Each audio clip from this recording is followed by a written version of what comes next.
Lajme, aktualitet, argëtim, horoskop, telenovela, showbiz, të gjitha në Metropol. Bëni subscribe në faqen Metropol. Ditë zije, ndahet nga jeta në moshë të re këngëtari i njohur shqiptar. Këngëtari i njohur Vladimir Blazev humbi jetën sot si pasojë e lëndimeve që mori në zjarri në diskotekën Puls në Koçan. Këtë gjë e kanë konfirmuar mediat maqedonase nga spitali privat ku po trajtohej.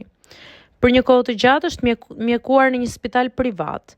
Ndihemi thellësisht keq për familjen e Panços, të dashurit të tij, si dhe për të gjithë publikun shqiptar dhe të gjithë publikun që e ka pas ndjekur, pasi humbja është e madhe për të gjithë ne.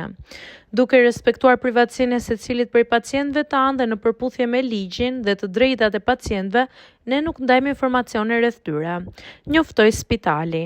Sipas njoftimeve, këngëtari për një periudhë ka qenë në koma, ndërsa ka pasur edhe djegje të rënda në fytyrë dhe duar.